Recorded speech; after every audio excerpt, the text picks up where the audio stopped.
Hey there guys, and welcome back to Mana Down Under, and I got a haircut today. It's all gone, my man bun. So for this commander deck idea, we are looking at the Haunt of Hightower. Now, like all commander deck ideas, we're just talking about the deck, brainstorming, things you might want to know, how to build the deck. No hardcore deck list here, but anything I do mention will be down below. So, a lot of people wrote the Hightower off at the beginning, I did too. 6 mana for a 3/3 with flying and lifelink, that when they attack, defending player discards a card, and whenever a card is put into opponent's graveyard from anywhere, mill works here, put a 1/1 counter on the Hightower. So, cool stats, lifelink is nice to have. I look at this, I think discard, mill, maybe Spectre Tribal would be pretty cool because it's discard, mono black, flyers, ties in a bit, and that's what we've tried to go with. But before we do get started, does anyone notice a comparison with Skeletal Vampire and the Haunt of the Hightower? No, like, that just seems kind of same structure, both a vampire, both from the Ravnica set, similar artwork. Did he just get stronger, more flesh? I don't know. Alright, so first up, equipment. Trepanation Blade, Sword of Body and Mind, and Feast of Famine work really well on the deck. Mainly the Trep Blade. Whenever you declare an attack, defending player mills till they hit a land, you buff the creature that much, but because those cards are milled, your commander also gets those counters. So it's like 2 for 1 on your commander. And this opens up the gate. Your commander can one-shot really easy, if you want to. Body and Mind on hit, they mill 10. That's 10 counters on your commander.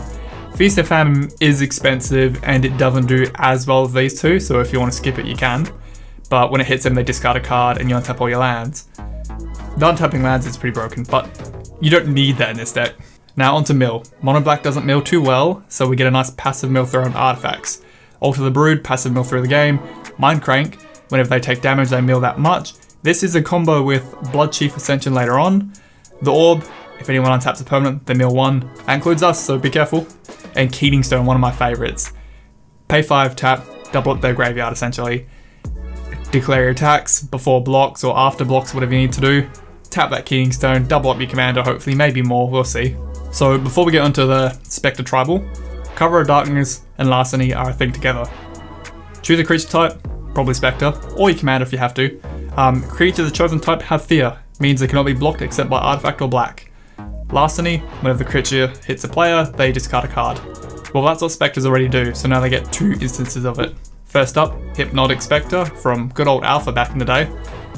Simply hits a player, they discard a card at random. And this is a theme across Spectres. Needle Specter, same thing, but that many equal to the damage. So if you can buff them up, even better. Abyssal Specter is just a buffed up Hypnotic. Draz Specter here has a reward of if you can get the hand empty, he gets +3/+3, so he can start chunking away a life even better. Scythe Specter here, really cool artwork by the way. Big beefy flyer, but when it hits a player, each opponent discards a card, and whoever had the biggest card takes damage equal to CMC.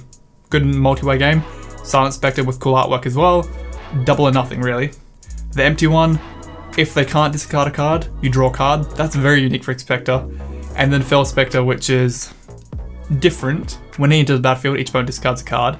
But if someone discards a card, they take 2 damage. And that leads us into the theme of the deck. You have a lot of enchantments in mono black that punish them for discarding. Liliana's Caress, Megrim, and Raider's Wake. Whenever they discard a card, they take 2 damage. Raider's Wake's actually my favourite. More expensive, but with Raid, it can self-enable. Bloodchieft Ascension is another one. You do have to get it online. Whenever they lose 2 or more life, put a counter on it. 3 or more, it's online. Whenever a card is put into opponent's graveyard from anywhere, they lose 2 life and you gain 2 life. That is punishing with discard and mill, and it's an infinite combo with Mindcrank we mentioned earlier. The idea being, you send any card from the hand to the graveyard, card into the graveyard, they lose 2, you gain 2, Mindcrank saw them lose life, so they mill 2, but those milled cards go back into the graveyard, and you just loop it, and it gets exponentially bigger, and they die. Quest for the Nilstone is another option. You do have to get it online as well, but if they don't have a hand, they take 5 damage. Can chunk through them pretty quick. Same idea with Torment of Scarabs and Painful Quandary. They'll lose a chunk of life if they can't sack or discard. Kind of puts a bit extra pressure on your opponent, but as a reward to us, Waste Not and Geth Grimoire are great options. Waste Not, we're either going to get tokens, we're going to get mana, we're going to draw cards, and the Grimoire is just draw cards. They're not bad in this deck, they're actually really good. So, you have discard 3 commander, the Spectres, some artifact mill. If it's not enough, you've got a lot of enchantment mill and mono black. Words of Waste is probably the only thing I would take. 3 mana, pay 1, next time you'll draw. Instead, they discard a card. Very broken. I'd rather have my opponent never get a card than me draw a card. Because I'm black, I can draw greedy, I can get whatever cards I need. But there are plenty of other enchantments in mono black that help. Triumph of Cruelty, Creeping Dread, Bottomless Pit, and even Oppression all have constant discard across the game. If you need them, run them. If not, I feel like there's enough discard already. So, to support the deck, Playcrafter and Stronghold Rats aren't specters, but they're kind of doing the same thing. Playcrafter, they sacrifice a planeswalker creature. If they can't discard a card, that's pretty different. Rats has Shadow. Well, no one can block Shadow, really. When it hits a player, each player discards a card. Great in a multiplayer game. The Eldest Reborn. Talk about a great uncommon from Dominaria. On entry, each opponent sacrifices a creature. Next turn, discard a card. And then next turn, resurrect a creature or planeswalker. Lots of value in one card. And then in the theme of it, Torment of Hellfire, our boy Nicobolus, pay X and repeating, each opponent loses 3 life unless they can sacrifice a non-land permanent or discard a card. Good pressure. Who doesn't love Hellfire? It's such a good card in Commander. If you're going to go big, one-off mill or discard spells, Mind Twist is very broken, just X discard, can't get any better than that really. Shared Trauma and Dread Summons are really big mill spells in this deck, and that helps our commander so much. Shared Trauma, anyone can get into, it can be a big discard spell, and Dread Summons will make a ton of tokens. Him to Turok, 2 mana, the Ditch 2 is really good. Make sure you have your cheaper ones too, like Duress and Distress. Great in the early game, attack your opponent's hand, get advantage over them. And side note out of these, the gold border version from Fallen Empire's Him to Turok is my favourite. The gold border, the artwork. Nice. You've made them mill, you've made them discard, you've got a good board presence. Now have a bit of reward for yourself. Animate Dead lets you steal a creature from a graveyard. So did Geth, Lord of the Vault. But you have to make them mill, which buffs your commander and gives you more to pick from later on. Really good card in this deck. I can't wait to do a commander deck idea on him. The Primordial, to steal a creature from the graveyard. Sheldred, well, you've probably been discarding a few of your own creatures, so resurrect him. Sheldred also punishes them. Good card in the deck. Guilt Feeder. It has Fear, they probably can't block it, and if it isn't blocked, they lose 1 life each card in their graveyard. Ooh, it can chunk through like a champion. Now Planeswalkers. Ob Nixilis, greedy draw and removal, that's what you want. Liliana is really good in the deck. Discard, tutor, or tutor for swamps, and neg creatures equal number of swamps. That's what the deck's all about, especially those greedy mana-based black decks have, which you'll see later on. Your commander is 6 mana, so 6, then 8, then 10, 12, very expensive.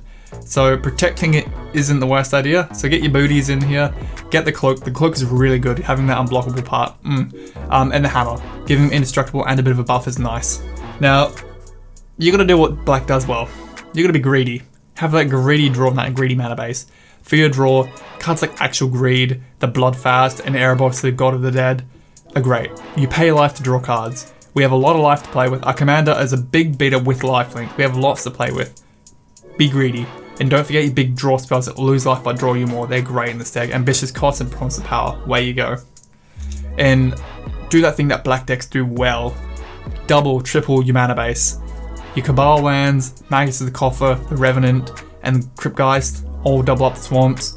Cage Sun and Golden Power, name black, way you go. And buff your creatures too at the same time. As for the rest of the deck, you need good removal, because you're attacking their hand, hopefully they got no hand, you're even attacking the top of their library, make sure they have no creatures, and then never let them get established. You'll win the game through attrition. So, good removal is a must have. Good thing you're mono black, you got some great options. Murder, Cast Down, Tragic Slip, Go for the Throat, even Hero's Downfall, they're all good options here. Have your good board wipes, like Deathclad is a good option because of the life loss and ditching. Black Sun, you know, typical stuff. But Pestilence is probably a must have in the deck, because it's a constant presence, your commander's nice and beefy and can survive multiple Pestilence hits in a turn, and it keeps tokens and other creatures in check real well. So, through that one enchantment, hopefully you have control over the board. Some other random cards I want to talk about that could work really well in the deck. Whip of Erebos. Your commander has lifelink, why not go with the lifelink plan? Your creatures have good value on them, so whipping them in, hasting them in isn't a bad option. And with that lifelink, you're gaining so much, why not run Aether Flux Reservoir? You've got a commander that probably hit for 10, 15 is pretty easy, so pay the 50 life and deal 50 damage, it could be a thing. And with your commander, all the counters on them, I thought Retribution of Ancients could be good, because you can rip counters off and kill creatures like nobody's business. And because we are a high damage dealing commander, you're trying to get 2-3 shots in there if you can to win. Hatred, it is a reserve list, it's like 20 bucks, and it's cheap for what it is really, I think. Pay X life, creature gets that much power. Just pay 18 to 21, you'll find a win. There were just some random cards I thought could be cool ideas to splinter off into or include into the deck if you want to. Yeah, the Hightower is pretty cool actually. I don't think he's that bad. Mono black is a strong color on its own. You've got double mana effects, you've got really good draw, very greedy draw. With the ability to attack the hand and the board and the deck all at the same time, the deck does okay. There are definitely a lot of improvements you can make to the deck. I've tried to keep it somewhat reasonable. There are lots of cards that could add a lot to, but they're very expensive. So yeah, let me know your thoughts about the Hightower. I think it's actually underrated. So yeah, let me know your thoughts, guys, and have a good one. See yous. Thanks for watching, guys. Please remember to like and sub and click the bell icon for notifications. It's greatly appreciated. And if you have any deck or video ideas, just suggest them down below. And have a good one, guys.